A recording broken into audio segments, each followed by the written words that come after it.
And let me tell you, we are not just healing our wounds of this life. We are healing our ancestral wounds. We are healing our collective wounds. We are healing past lifetime wounds. We're healing all these wounds in order to evolve. You're listening to Turn Your Soul On Radio. I am your host and visionary doctor, Dr. Brandy Victory, and my mission is to assist high-achieving women in closing the gap between feeling unfulfilled to living a life on fire. It is time, ladies, to champion our own lives and turn ourselves on. This is Living Victoriously, ladies. This is how you turn your soul on. Hello, gorgeous ones. I am thrilled to be here with you today. I've got a really special guest that I'm bringing forth in this Ambition and Grace session. Her name is Molly Douglas, and Molly Douglas is an art therapist, and she also practices trauma-sensitive yoga and creative intuitive healing, and she offers sacred feminine workshops and body-centered psychotherapy and all these really beautiful, yummy, wonderful, feminine, sensual things that I think you're really going to dig hearing about. And Molly, I want to welcome you to our show. Hi. Hello. Thanks for having me. Absolutely. Thank you so much for being here. You know, I just want to kind of preface that typically most of my shows are solo casts. It's just me talking, and then I intersperse interviews throughout and we call these Ambition and Grace sessions. And essentially, the reason why I do that is because I think it's so important and I know you're so aligned to this, but it's just so important for women to know that they can too. Oh, absolutely. It's so much easier when we know we're doing this together and not by ourselves. Yeah, right. You know, and I know you've probably seen this too, but it's just easy and I've even done this myself, you know, where I've looked up to somebody who's made it, quote unquote, made it. And I've been like, oh my gosh, I want to be just like that. And then maybe self-doubt comes into play, or your storylines about why you can't, or how your past or your childhood or your mom or whatever has impacted your ability to actually be what you want in the world. And what we're doing here is we're just unwinding that, and we are opening the door for women so that they know that they can too, so that they know whatever storyline they've been living by, they can let go of, and that me and you, are just like them, and they are just like us. I mean, we're all one, and we all have the same ability to create. And your creation is going to look a little different than my creation because our vibrations are different, and we all have the ability to create, and we're manifestors by nature. And so I'm so grateful to be talking to you right now, Molly. Yes. Beautiful. Absolutely. Yeah. This is why I know our listeners are going to love everything that you have to offer, because you're so in alignment with what we do here. So thank you. Absolutely. Thank you. I'm super excited about this. So nice. And so I know I kind of preempted some of the things that you do, and I know you do so much more. Do you want to kind of give us a little synopsis of what exactly is it that you do and how you got here? Sure. I have been using some form of creative intuitive healing for about the past 20 years, and I've been working in the mental health practice for the past 11 years. So it started just being able to find these tools and how they worked with myself, and working through trauma and childhood sexual trauma, and being able to reconnect back to my body. And so I offer alternative ways for individuals to learn to connect back to themselves, back to others, and ultimately back to the planet. Because, like you said, we're all one. And we are just a multifaceted crystal that we are just reflected back in everyone. So I take individuals through a creative, intuitive process in order to help them explore and express feelings, or to heal and transform, and help them connect to their higher self and their higher consciousness. Wow. Love that. Thanks. Yeah. Yeah. I really love that. And I kind of have some curiosities around a few things that you just spoke of. Yeah, can we go there? absolutely. Okay. Awesome. Thanks. So first of all, I know like you've had the sexual abuse that you've talked about and some childhood trauma and eating disorders, which I'll let you get into in a few minutes. But, coming from that place, because I've had similar experiences in some ways, and coming from that place to where you are now, you sound like you're so put together and you like know yourself in a very deep way. And well, like really, like I know where you came from. Right. But it's something I have to work at every day. It's something that ego lens gets in the way all the time, where those self-doubts or those insecurities or fears will creep up, and I have to, realign that a lot because we go through the layers, right? It's we heal through these layers, and we're like, yeah, damn, I got this. This is great. And then something will creep in again. It's like, oh, it'll pull on my, self-worth or value. This has really been a year of realigning my value and worth. And I don't think that's just a me thing. I think it's a we thing. It's a collectiveness that we are working to heal those wounds that are around our value and our worth as a human being. And so yeah, those wounds come up all the time, although I worked on them and worked on shedding those old beliefs and cores and values that we continuously to have layers as we grow and evolve. Yeah, it's so true. It's so true. Yeah. And you peel off one and then the next one arises. And I have some sense that this is probably going to be the way it is while I'm a total embodied. Exactly. Right. Yeah. Yeah. And I'm curious, like, first of all, how did you get to a place where you knew you wanted something different? Because when someone is stuck in child abuse and eating disorders and all the other things that have gone on in your past, that can be a really huge detriment to someone's growth. How did you know that there was something better? How did you know that there was something other than that you could reach for? It was, it goes back to high school, where I was signed up to be a flight attendant, and I had two aunts that were flight attendants, and at the last minute I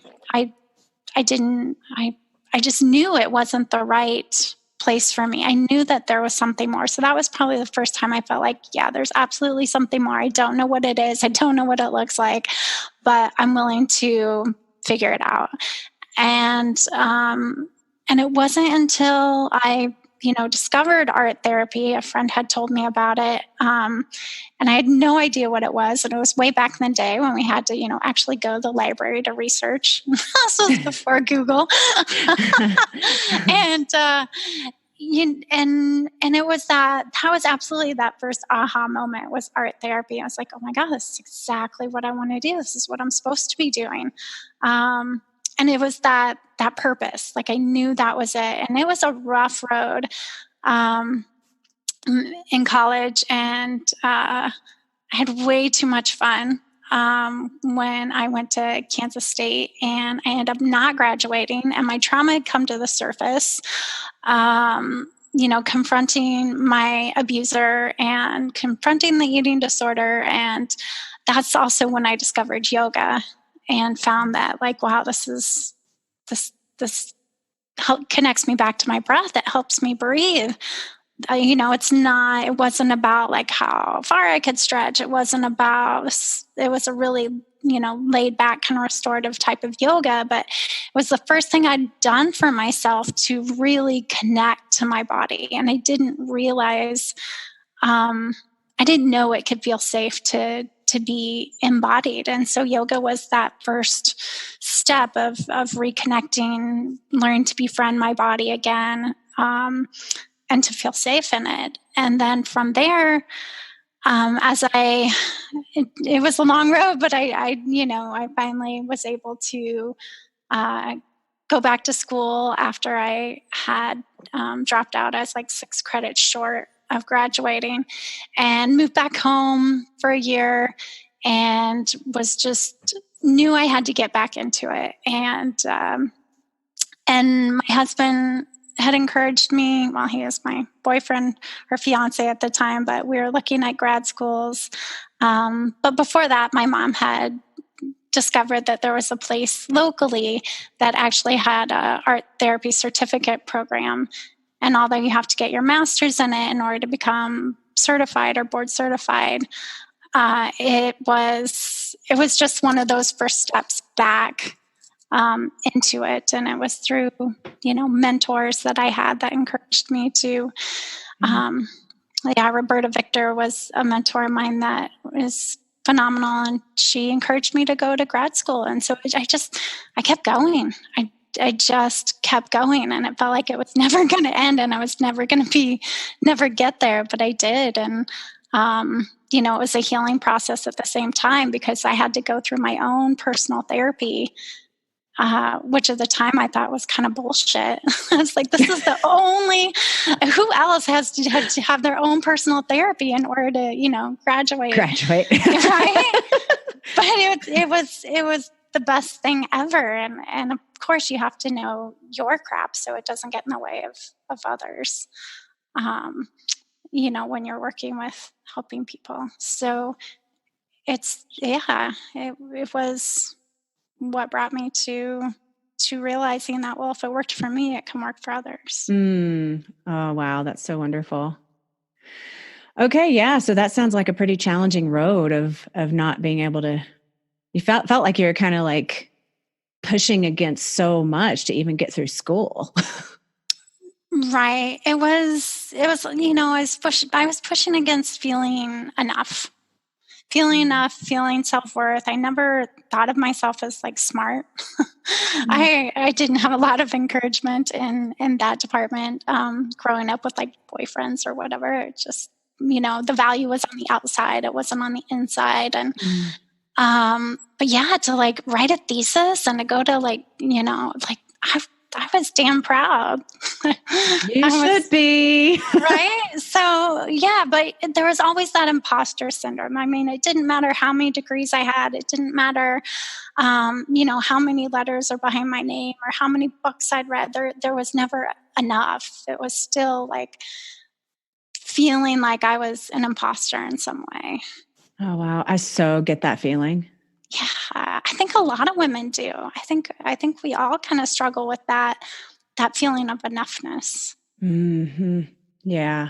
And men too, I'm sure.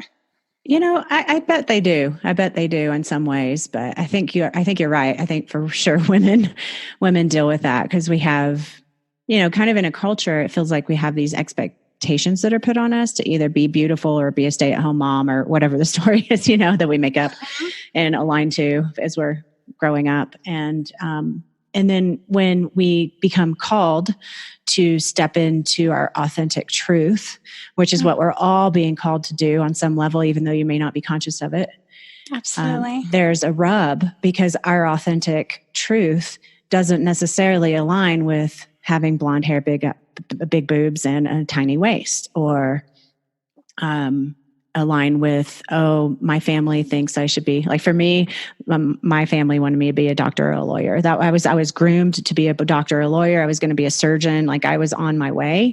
And then I made a quick turn to the left and I went down the chiropractic model and I was the black sheep of the family because I didn't live up to the expectation. That was really hard. Right. So I think it doesn't matter what our thoughts are around what we're supposed to be, but we're told we're supposed to be something. And then our truth and our authenticity isn't necessarily aligned to that. And so now we have this gap or this rub between what we think we're supposed to be and who we really are. And that gap, I believe, is what we're working, me and you and the other people who are in the healing arts are working to close for women. Absolutely. Absolutely. It's that place of empowerment, right? That connection to the whole self, these stories that we tell ourselves and the stories that we inherit and just shedding those layers in order to truly connect to what is within. That authentic self. That empowered self. Yeah. Yeah. And then helping people know it can be safe, right? Holding a sacred container for that evolution. Absolutely. Mm-hmm. Mm. Mm-hmm. I love it. And then, one of the things I know you speak about is finding balance in the sacred from the feminine, from the lens of the sacred feminine. Yes. Can you speak a little bit more to that? Sure. Yeah, this was a discovery that came along. Well, I've always been into like metaphysical and astrology and things like that since I found the metaphysical section at the college bookstore.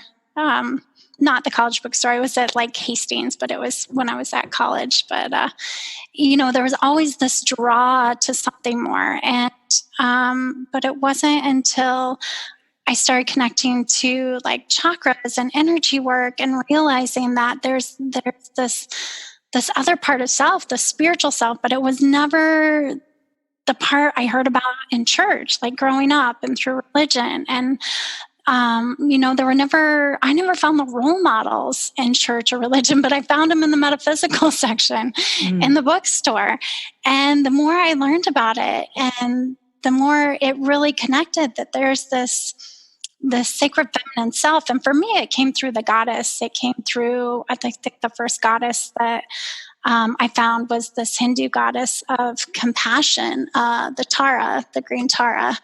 And I found a sculpture of her when I was on vacation, like early 2000s. And I really didn't know anything about her, but I thought she was fantastic. And I read her little tag, and it's like goddess of compassion and unconditional love. I'm like, oh, well, that's perfect for, therapy and what I want to do. I'll just put it in my office. So she's been in my office since, I've started practicing. And then the next one that came along, I think, was Kuan Yin.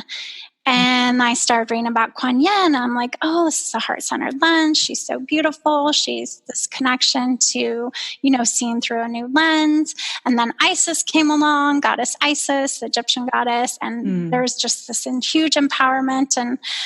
And so, the sacred lens has been this growth and this learning that, these are my role models. Like, this is the connection to this spiritual self that I've always longed for and wanted. And she goes by so many different names. And it's, I started out with like oracle cards and learning about the different goddesses and our connection to them. And it really is the spiritual part of self that's been cut off for thousands of years, but finding this empowerment that it's within, it may be the image, or it may be, these individuals who lived long ago, but it's their attributes. They're kind of like, the archetypes, right? These feminine parts of self that are within all of us. And that was such an empowering place to connect to and to find balance. And the practice that I've been teaching and that I've been working on myself is being able to shift from this head lens, which is very much patriarchy. It's very much this place of doing, right? And we can get caught up in the ego, the fears, the doubts, the worries. But if we can drop down and hear below the noise, which, some ancient wisdom has called that the way, where we can see things through a different lens. We can hear, we can connect, and like see the bigger picture. And for me, that's through the lens of the sacred feminine. If we drop down to that heart lens and see through those eyes, then it's not about overpowering or taking over the masculine. We all have the sacred masculine and the sacred feminine energy running through us. It doesn't matter if you identify as male or female or neither or both. We all have these energies.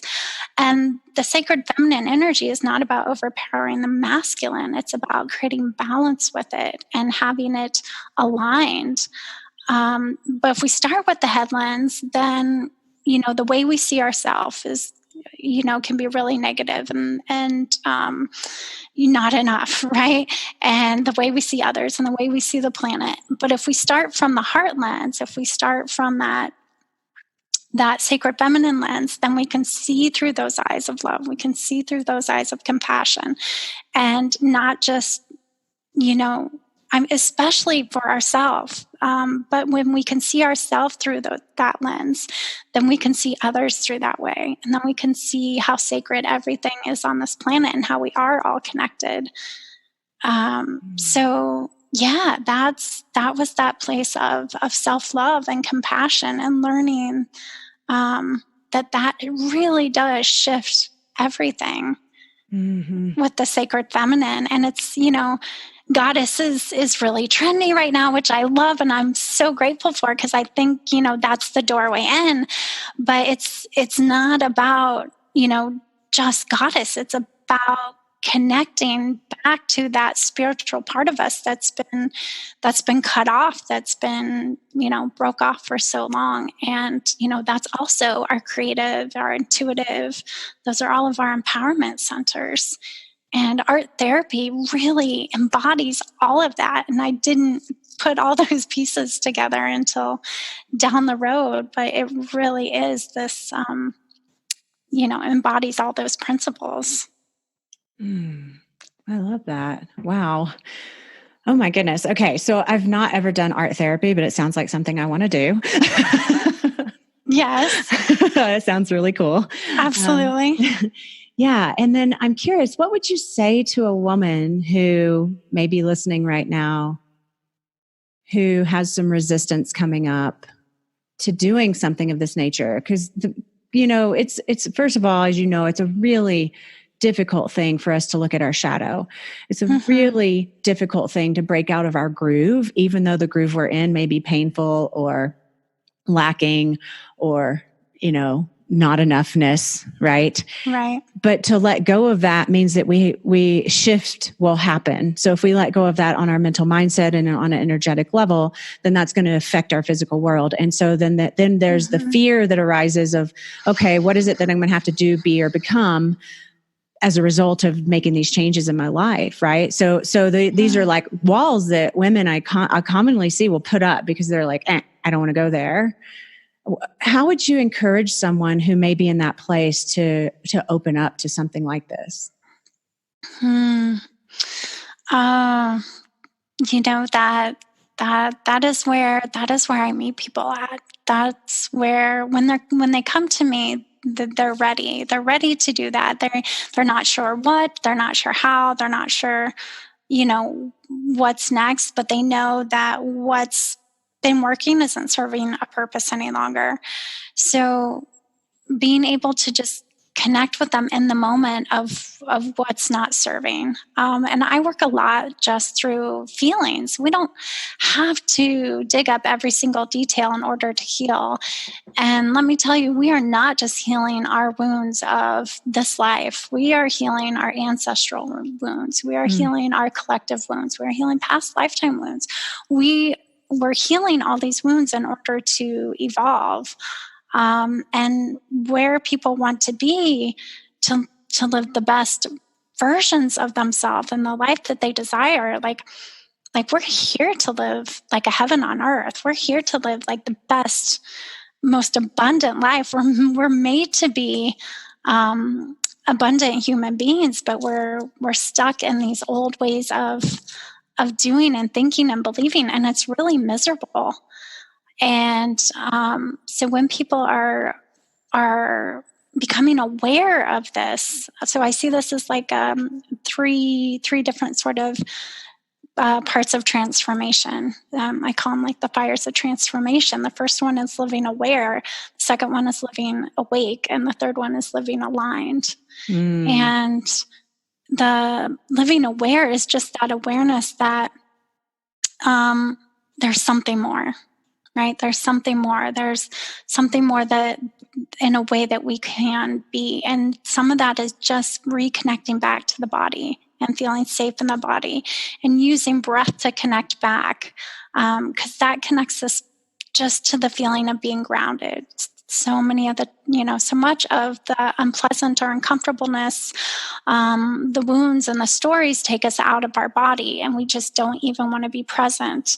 But when we're not present, we're numbing. And if we're numbing or disconnecting from the unpleasant, we're also numbing and disconnecting from the pleasant and the joy and the bliss. So, yeah, we're just getting individuals back into the body and finding that place of grounding and reconnecting.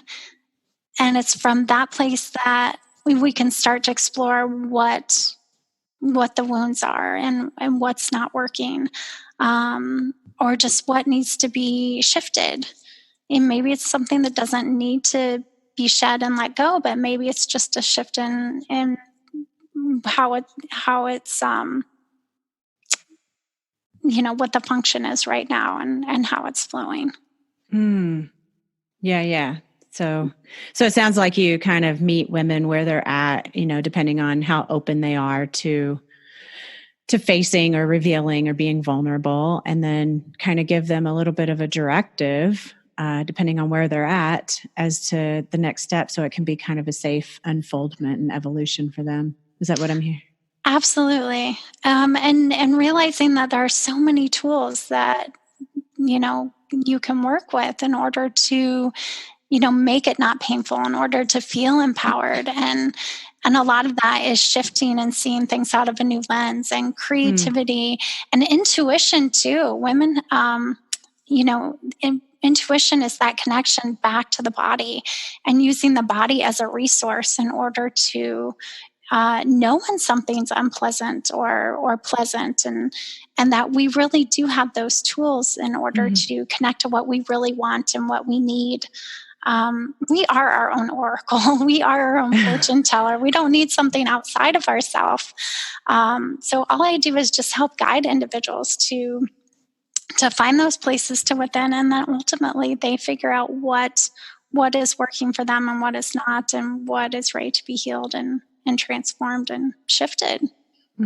I love that. I really love the piece around pleasure, because I never really, until you just said that, I never really considered it before, until you said that if you're cutting yourself off from the painful stuff or the displeasurable stuff, you're also cutting yourself off from pleasurable stuff.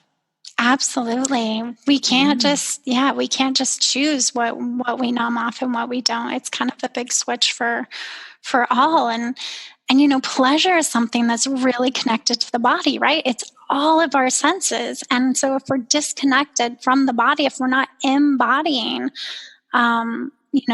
who we are, then we're missing out on all of that. And it's time to bring sacred back. It's time to bring sacred back to the body and feel that, and feel ourselves as this big, beautiful temple.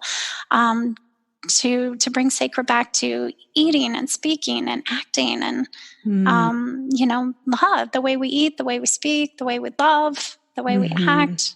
And that's so important. I think the sacred piece is really important, because I could hear people's minds going to, as we were talking about, if you're cutting yourself off from displeasurable things, you're cutting yourself off from pleasurable things. And I could hear people's minds going to, well, I enjoy food, I enjoy sex, I enjoy overindulging, right? All these things that, yes, are pleasurable, but are probably also ways that people numb themselves out. Absolutely. It's a matter of intention. Intention is huge. It's what, you can eat to enjoy, but you can also eat to numb. You can have sex to have pleasure and to enjoy, but you can also do it to numb. It's really about that consciousness, right? Being awake, and that consciousness of being in the moment, being in that present moment and feeling with the senses and embodying that, and connecting back to that sacred part of self, which is that spiritual self, that higher part of consciousness. And we, everything that, not everything, but I imagine quite a few things that we have shame and guilt around. It really is quite pleasurable, but it's just that we've been told, and it's been shifted and distorted, and to make it feel like it's something not okay. But if we create it with the right intention in that embodied place, then, that's the way we're supposed to be living. And that can be a very challenging thing to do. Yeah. Yes. Yes. Especially for women. I don't have sexual abuse, but I've worked with a lot of women who do. And I believe, even though I haven't had sexual abuse per se, I don't know that I've met any woman who doesn't have sexual trauma of some sort, be it programming from childhood or choices they made when they were kids, whatever, and to come to, for me, like, I'm still working on how do I feel ultimate pleasure in all things. And I'm getting better every day, but I know I've got a long way to go. And to be able to experience pleasure in all things, if I'm eating food, my most pleasurable meals now are meals that I sit down and I have, like you said, intention. Like, I sit down and I'm like, oh, this morning I had these.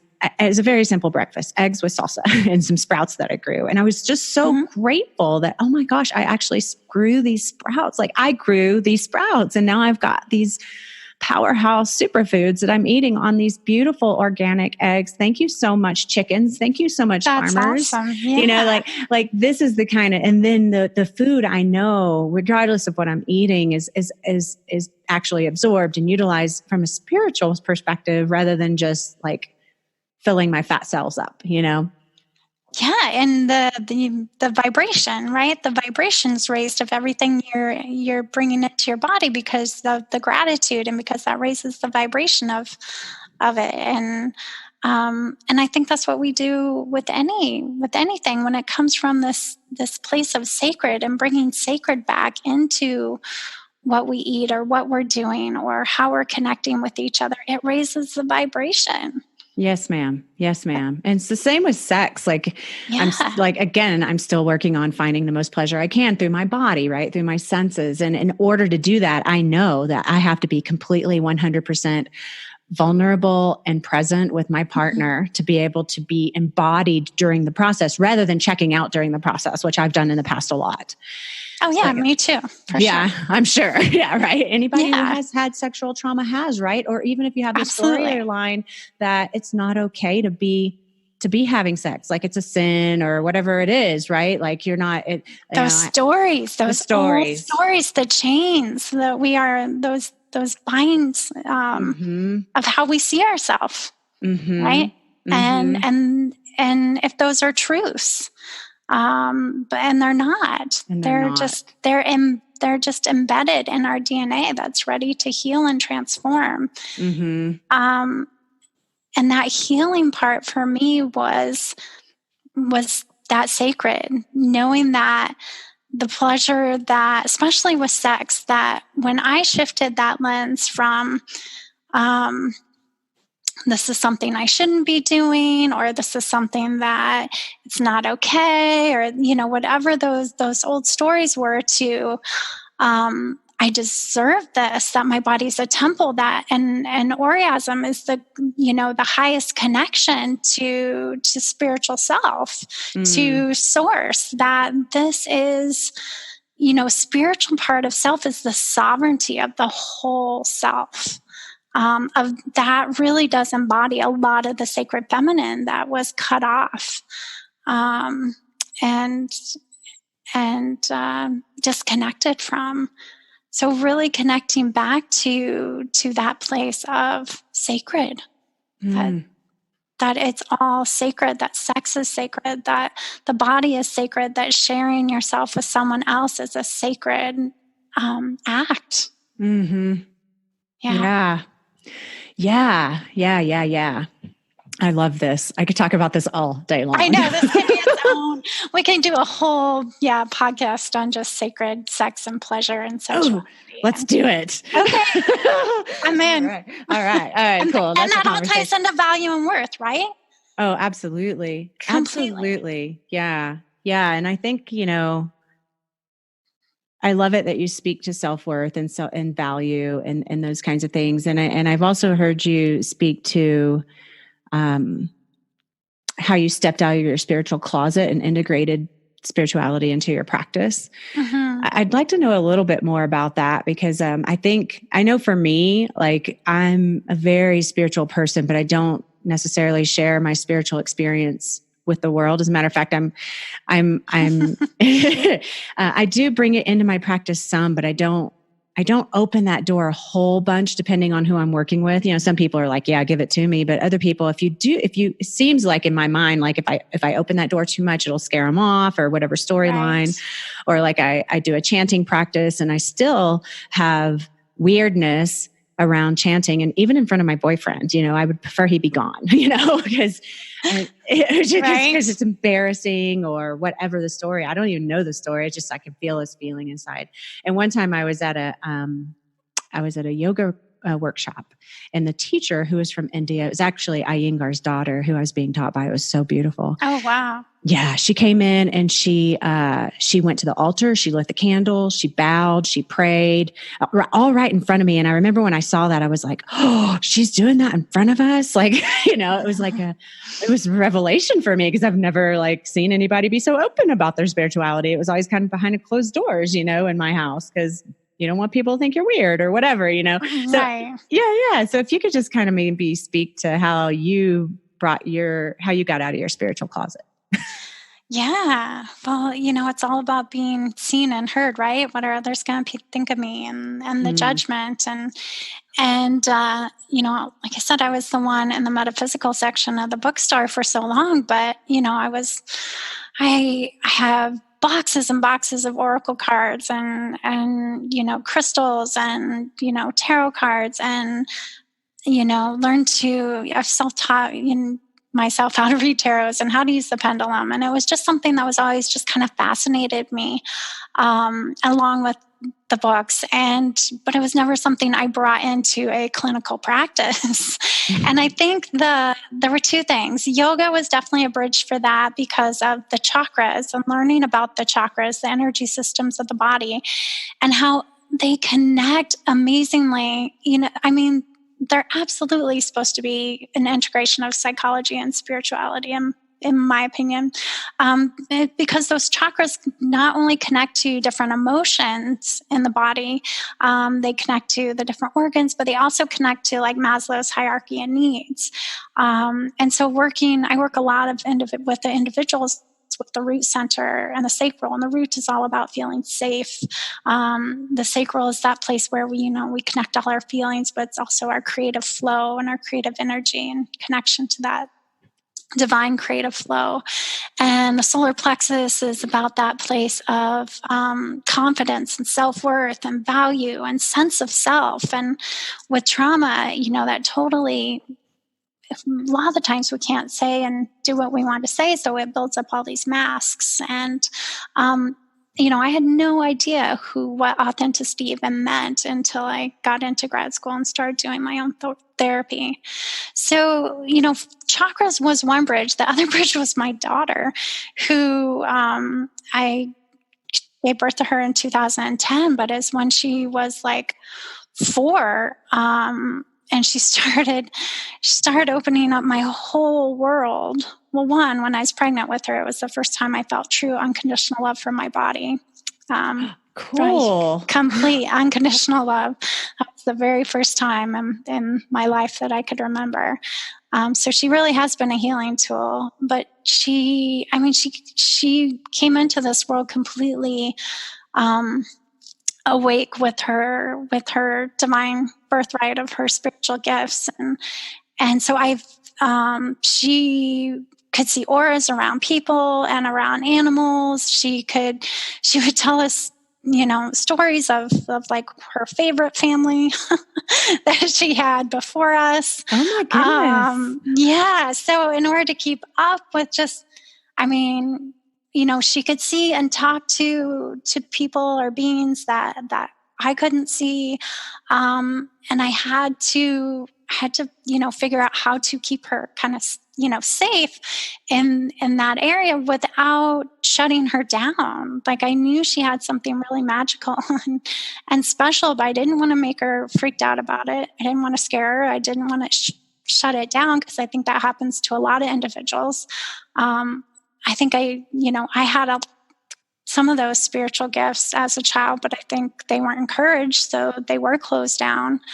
And so she really reopened that door for me with that spiritual closet and being able to kind of step out of that and connect to this world of support and invisible support, I guess. I call it the light team, but the higher consciousness, right? Our angels, our guides, archangels, to source, because that really is the protection and the lens, where these sacred gifts come from.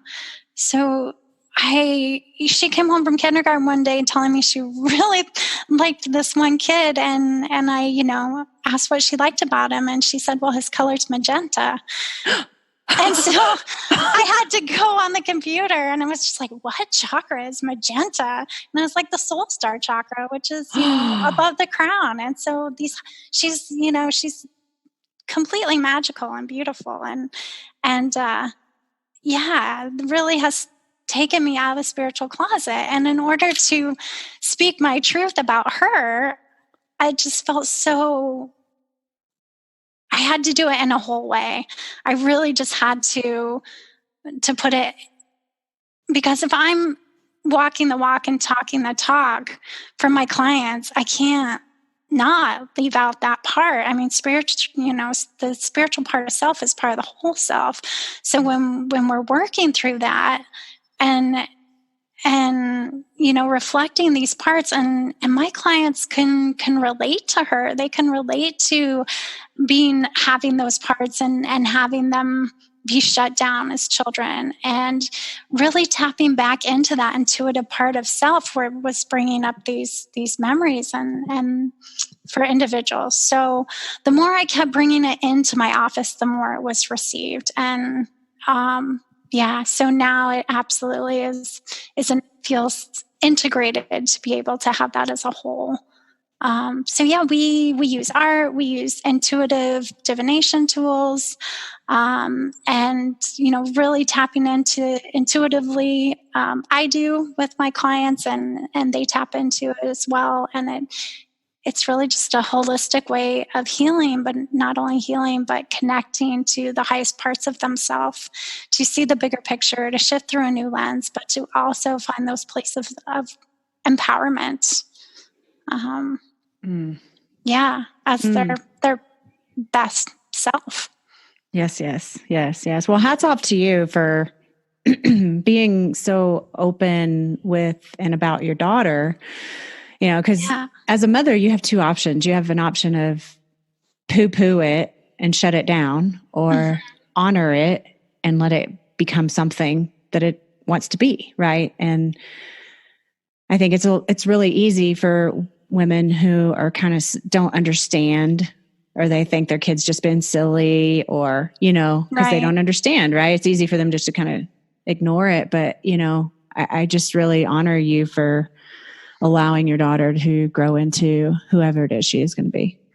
Thank you. Mm-hmm. Thank you. Mm-hmm. Me too. It was, it was really important. I think I feel like I wanted to be in this field so that I could be, the parent I wanted to be to my child. And it's one of the toughest jobs in the world. And I don't think it matters what profession you're in at all. But, she has been an important catalyst for that. And even with family who, I didn't grow up where it was okay to even talk about past lives or talk about, those things like that. So bringing those things up and having an understanding about that has really evolved, has really created this involvement of what it means to truly be human.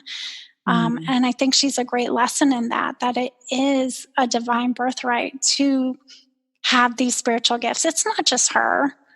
It's totally not just her. Sure. These children coming in are absolutely awake because they have a purpose here on this earth to, heal this planet. But it's also, I think, to wake us up, to realize that we have these gifts and talents too. They're just more repressed, but we are slowly opening up and remembering we had these gifts, and there's a reason why we may have shut it down or repressed it. And it may be that, when we did use those gifts and we did connect to them, then they maybe weren't well received in the community, or we could have been persecuted for speaking our truth or using our magic in one way, shape, or form. And that's those old stories, right? That's the collective story we're healing.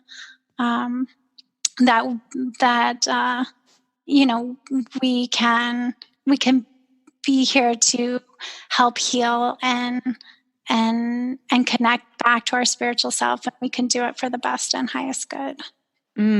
Yes, thank you. I love it. Yeah, thank you for your passion. You're doing such great work. Oh, thank you. I love what I do. I love sharing what I do too. So that's a big part of getting over being seen and being heard, right? Yes, ma'am. Awesome. I'm going to ask you a few closing questions, and then we'll talk a little bit about how people can get in touch with you. But before we go there, is there anything else you'd like to share? I don't know. I guess I feel like I've been talking quite a bit. I think just, I do. I have a passion for creating the ripple. I have a term, light worker, that was used when I went to a retreat back in 2016. I had no idea what the word meant. But what it basically means is being the way shower, being the light bearer, that when you turn your light on, and I think it's through our stories that, through our wounds, that we find the gifts. And if we don't truly connect back to our wounds and heal our wounds, we can't do anything to help others. But when we do connect back to our gifts, or connect back to our wounds, we find our gifts. And when we do that, it creates permission, or it allows permission for others to do the same. And so when we are fully embracing and embodying who we are at our whole self, in the darks and the lights, it gives permission for other people to do the same. And when our light is on, when we are shining our best, brightest, boldest self, then that gives permission for others to do the same, and we create the ripple. And that's evolution of where we're going into, is this age of light and being these luminescent beings, where we can use our creative visualization and our energy of our, we're all made up of energy. So our highest self, to heal and transform and create this life of how we are supposed to be living it, full of love and light and hope and peace. Yes. Oh my gosh. I can't wait to have more conversations with you, because this is just turning me on, girl. It's awesome. It just feels so good to talk to somebody who speaks my language. So, right. And that's what we do, right? When we speak it, that's how we find our tribe. That's how we find our tribe, is when we speak it, because it's the other people that raise their hand that goes, oh, you're my people. Like this makes, this lights me up. This is me too. And that's how we do it. We can't do this alone. And instead of, competing and separating and feeling like we have to do this alone, it's doing things like this where we're helping each other rise and helping each other speak our truth, and cheering each other on doing this work. Yeah. Well, thank you for the light that you're bringing. You too. Yeah, for sure. It's my pleasure. So before we go, I just have a couple of questions I want to ask. So I'm not sure. I can't remember if we discussed this or not. If I actually told you, I changed the name of my podcast. Did I tell you that? Yeah, to the biohacking. Right? Yeah, the ultimate biohack for women. Right. Yeah, and so I'm curious, what is your greatest biohack? Or I could ask that another way. It would be, what is what's your number one thing that you do to optimize your well-being and your vitality? Well, the first thing that comes to mind is speaking my truth. Yes. Being the truth teller, it's going from the stories of the victim, to the stories of the truth teller. And, we hold on to those stories of our past. We hold on to the stories of our ancestors. And when we realize that we don't have to hold on to those, we can just be a channel and let it flow through and let other people's kind of stories flow through. We end up being the truth teller and not the victim. And so that transition, and it really is doing the work. It's doing the work to walk the walk, to talk the talk, because that's how the things change. That's how we change and shift and transform. So I don't know if I answered that in a simple way, but just continuing to stay connected to that, connected to the intention, and really to the whole self. Awesome. I love that. And then my second question would be, what do you do to turn your soul on? So just let me preface this actually. So the reason why, the show was called Turn Your Soul On Radio, and I changed it to the ultimate biohack for women. And I believe that our ultimate biohack is being turned on, because when we're in that place, nothing is wrong. Like, you feel good no matter what, right? So I'm curious, what do you do to turn your soul on? Following my yes. Following my hell yes. Right on. Yeah. And I have to be connected to my intuition to guide that. So to embody that what's calling me, that, which creates a lot of discernment. It creates a lot of saying no. A lot of saying no to what takes my time and energy that, dims my light. So it really is just following and saying, connecting to my holy hell yes. Oh, thank you. I love that. Yes, ma'am. I'm with you on that. Yes. Nice. So I know you have a lot of things that our listeners could tap into. Is there something you'd kind of like to give them so that they can know where to find you and how to get in touch with you? I like your Lit From Within global community as well. So whatever. Yeah. Absolutely. Yeah. If you're local and live in around Iowa or Des Moines area, then healingartspllc.com. That is my Healing Arts is my practice here in Clive, Iowa. If you want to reach me on a global basis, if you are further away, Lit From Within, Molly Douglas Lit From Within is my Facebook page. You can connect with me there, and there's links on there for excuse me, for Instagram. It's I Am Lit From Within. You can follow me there. I have an opt-in on my Facebook page you can download a free ebook of 5 ways to let your light shine right now. You can find that on there. And I also have some online ways to work with me through private mentorship of the art of the sacred feminine, living lit from within. There's also group experiences if you're wanting to figure out how to integrate the head and the heart lens, or bring the psychological and the spiritual together in whatever practice you're in. There's a Lightworker Mastermind group. Or if you're just a little more curious and want to know more about it, I have an audio course on there that's available as well. That just takes about 10, 20 minutes a day that you listen to on the way to work if you want to. So awesome. And can you repeat the website where people can get in touch with you? Sure. The website is healingartspllc.com. And you can find more of my links under Meet the Team. You'll see the other wonderful, beautiful women that work in the space I work in. But there's also, the Facebook group is Molly Douglas Lit From Within, and Instagram is I Am Lit From Within. Oh, nice. Love that. Cool. Thank you. Awesome. Thank you so much, Molly. It's been such a pleasure Oh, thank you so much. And if you want to go directly to the online group or mentorship, you can also check it out on the Teachable page, which is litfromwithin.teachable.com. Nice. But that's, it's a mouthful. So if you just go to healingartsplc.com, that'll get you there. Beautiful.